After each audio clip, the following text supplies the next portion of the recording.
What makes an empire great? Its armies? Its wealth? Its culture? Or is it the stories that outlive it?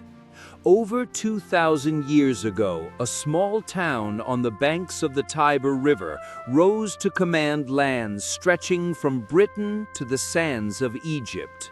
The Roman Empire was not just a political force, it was the beating heart of Western civilization. Its triumphs shaped the world, and its collapse shook it to its core. This is the rise, the power, and the fall of the greatest empire in history, the Roman Empire. The story begins with legend. Two brothers, Romulus and Remus, raised by a she-wolf, destined to found a city. Romulus struck down his brother and became the first king of Rome. Myth or truth, the tale captured Rome's spirit, born in violence, driven by destiny. Early Rome was ruled by 7 kings. They built temples, bridges, and walls, and laid the foundations of Roman law and religion. But in 509 BC, the Romans expelled their monarchy. They created a republic, a system where power was shared between consuls, the Senate, and the assemblies of the people. The Romans valued discipline, loyalty, and duty. They called it the way of the ancestors. Rome fought its neighbors, the Etruscans, the Sabines, the Samnites. From each, it borrowed tactics, technology, and ideas. Rome learned, adapted, and improved. And with every victory, it grew stronger. By the 3rd century BC, Rome dominated Italy. But across the sea lay Carthage, a rich and powerful trading empire. What followed was a century of struggle, the Punic Wars. The Carthaginian general Hannibal became Rome's greatest nightmare. He marched across the Alps with war elephants, stunning the world. At Cannae, his army slaughtered Roman legions in one of history's most devastating defeats. But Rome refused to surrender. It rebuilt, adapted, and fought on. Finally, the general Scipio Africanus struck back. At Zama in 202 BC, Hannibal was defeated, and Carthage's fate was sealed.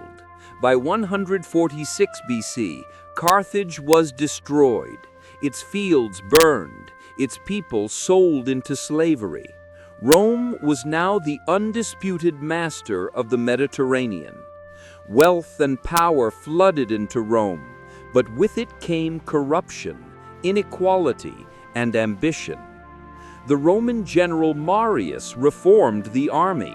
Soldiers now fought for pay and loyalty to their commander, not to the republic itself. Rome had created professional legions, but also set the stage for civil war. Rival generals clashed for power. Sulla marched his legions on Rome. Pompey rose to prominence. And then came Julius Caesar.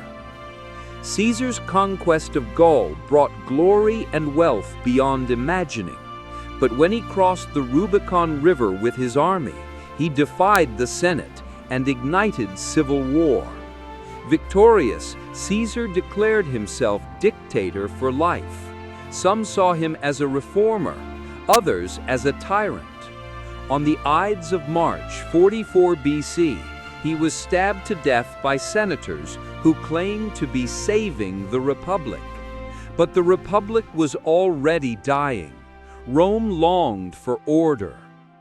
In the aftermath, Caesar's heir Octavian rose to power.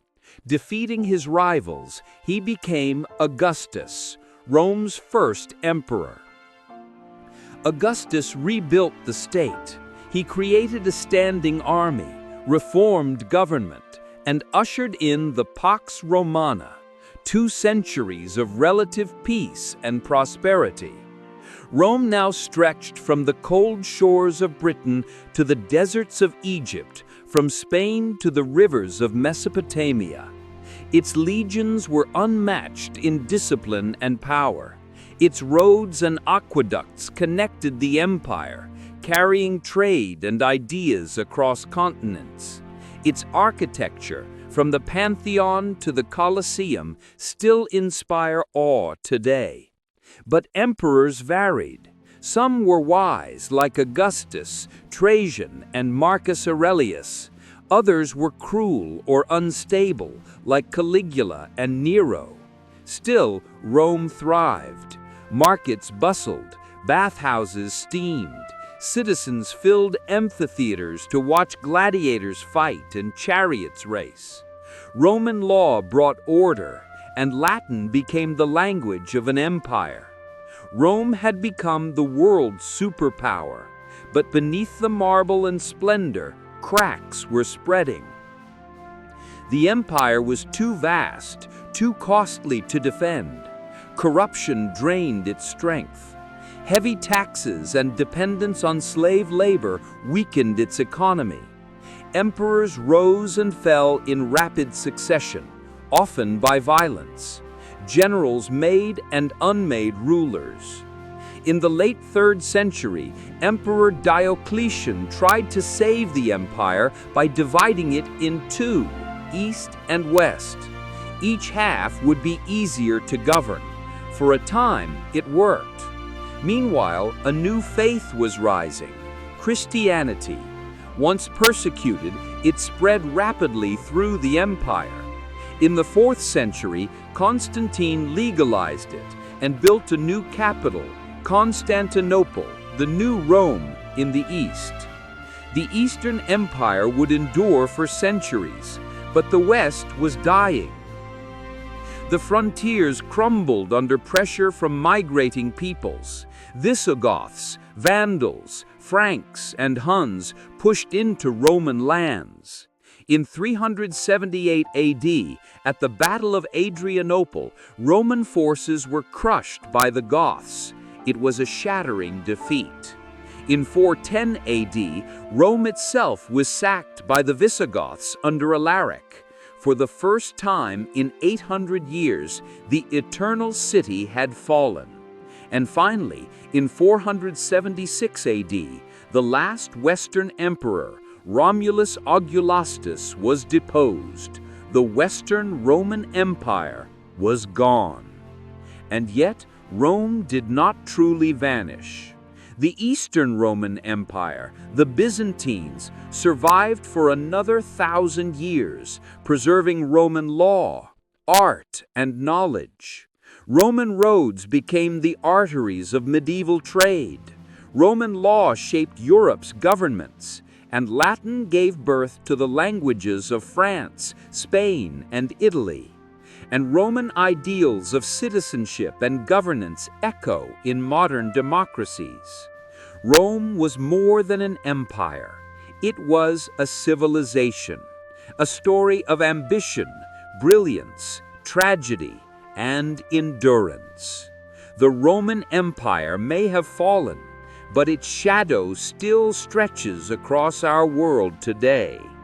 This was the rise, the power, and the fall of the greatest empire in history, the Roman Empire.